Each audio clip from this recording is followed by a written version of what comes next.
राजस्थान में बीजेपी ने बिना मुख्यमंत्री के चेहरे के चुनाव लड़ा, लेकिन इसके बावजूद राजस्थान में रिवाज नहीं बदला और राज्य बदल गया। अब राजस्थान में मुख्यमंत्री कौन होगा, यही देखना बाकी है। और मुख्यमंत्री की तलाश बीजेपी के लिए आसान नहीं है, क्योंकि राजस्थान में मुख्यमंत्री पद के लिए कई दावेदार हैं। इनमें जो नाम सबसे आगे चल रहे हैं उनमें शामिल हैं पूर्व सीएम वसुंधरा राजे, केंद्रीय मंत्री अर्जुन राम मेघवाल, केंद्रीय मंत्री गजेंद्र सिंह शेखावत, सांसद और महंत बालकनाथ, सांसद दिया कुमारी और बीजेपी प्रदेश अध्यक्ष सीपी जोशी। इन सभी ने विधानसभा चुनाव लड़ा और जीत भी हासिल की। एक नाम बीजेपी सांसद राज्यवर्धन सिंह राठौर का भी है। इन्होंने झोटवाड़ा विधानसभा क्षेत्र से चुनाव जीता है। मैं अभी मेंबर ऑफ पार्लियामेंट हूँ। अभी जैसे आदेश मिलेंगे वैसे आगे। और मुख्यमंत्री कौन बनेगा, इस पर कोई बातचीत? सही समय पर हमारी जो पार्टी है उसका निर्णय आएगा। बताया जा रहा है कि राजस्थान में मुख्यमंत्री के नाम का फाइनल फैसला बीजेपी संसदीय दल की बैठक में हो सकता है और उसके बाद विधायक दल की बैठक में सीएम के नाम पर प्रस्ताव पास होगा। और राजस्थान में मुख्यमंत्री पद को लेकर चर्चा अब तेज हो गई है।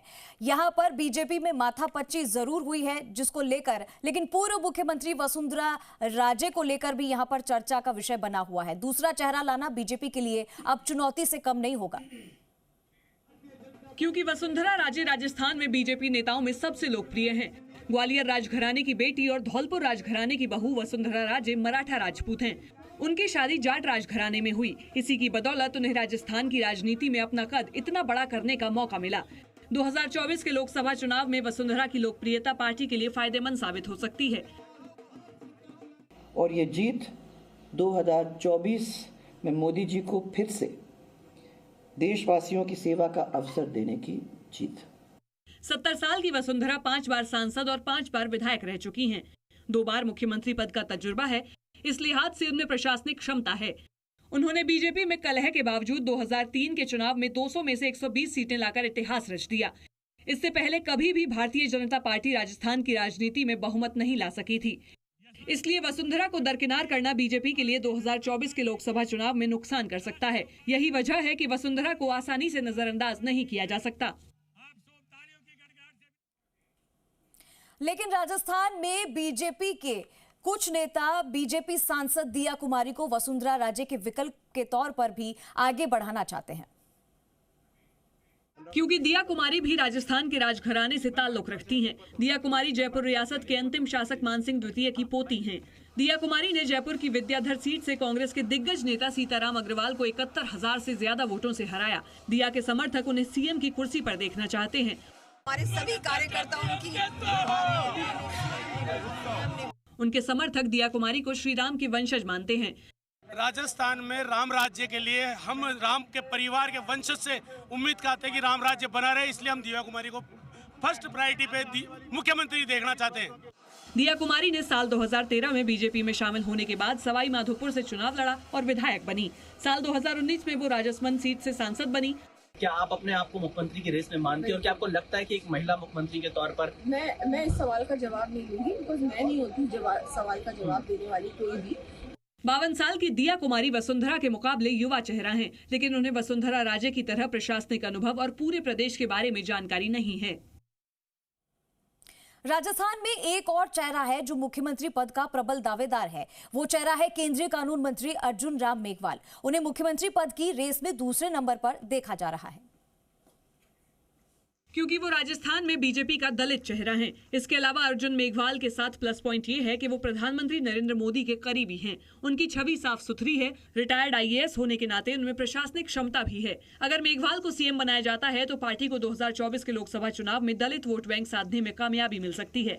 अगर ऐसा होता है तो वो बीजेपी शासित राज्यों में पहले दलित सीएम होंगे।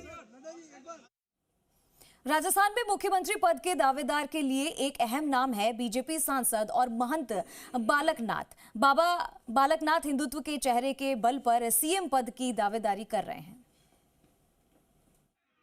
और उन्हें राजस्थान का योगी आदित्यनाथ भी कहा जाता है। तिजारा विधानसभा से नामांकन दाखिल करने के लिए खुद यूपी के सीएम योगी आदित्यनाथ आए थे।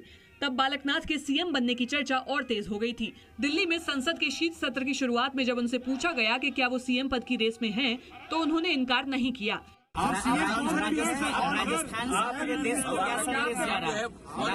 बालकनाथ जी क्या आप मुख्यमंत्री की रेस में है? आपकी सबकी कृपा। बालकनाथ के साथ प्लस पॉइंट उनकी कट्टर हिंदुत्व की छवि और उनकी उम्र है। बालकनाथ 39 साल के हैं। 6 साल की उम्र में उन्होंने घर छोड़ दिया था। उन्होंने महंत खेतानाथ के पास रहकर अध्ययन किया। 2016 में महंत नाथ ने उन्हें अपना उत्तराधिकारी बनाया। बालकनाथ नाथ संप्रदाय के 8वें संत हैं। बाबा मस्तनाथ विश्वविद्यालय के चांसलर भी हैं। 2019 में पहली बार अलवर से सांसद बने और इस बार तिजारा विधानसभा सीट से चुनाव जीता। राजनीतिक विशेषज्ञों का मानना है कि शायद बीजेपी इस बार यूपी की स्टाइल में बालकनाथ को राजस्थान का मुख्यमंत्री बना सकती है। राजस्थान में सीएम पद की रेस में 2 और अहम नाम भी चल रहे हैं। दोनों ही नाम राजस्थान की राजनीति के साथ साथ केंद्र की राजनीति में भी एक्टिव हैं। उनमें से एक नाम है ओम माथुर। राजस्थान में बीजेपी की जीत के साथ ही उनकी सुरक्षा कड़ी करने की खबरें आईं। इससे उनकी मुख्यमंत्री पद की दावेदारी को लेकर अटकलें तेज हो गईं। मतदान से पहले राजस्थान में पाली में हुई चुनावी रैली में प्रधानमंत्री मोदी ने ओम प्रकाश माथुर की काफी तारीफ भी की थी। ओम माथुर को पीएम मोदी का करीबी भी माना जाता है। मोदी जब गुजरात के सीएम थे तब ओम प्रकाश माथुर गुजरात के प्रभारी थे। माथुर को पीएम उन जगह भेजते हैं जहां सरकार बनाना सबसे कठिन होता है। इस बार उन्हें छत्तीसगढ़ का चुनाव प्रभारी बनाया गया और बीजेपी छत्तीसगढ़ में जीत गई। सीएम पद के लिए केंद्रीय मंत्रियों में गजेंद्र सिंह शेखावत भी दावेदार हैं। गजेंद्र सिंह शेखावत जोधपुर से सांसद हैं। हालांकि संजीवनी क्रेडिट कोऑपरेटिव सोसाइटी घोटाले में लगे आरोप उनकी दावेदारी कमजोर कर सकते हैं। और यहाँ वक्त हो गया एक छोटे से ब्रेक का, लेकिन जाने से पहले एक नजर डाल लेते हैं फटाफट टॉप 10 न्यूज पर।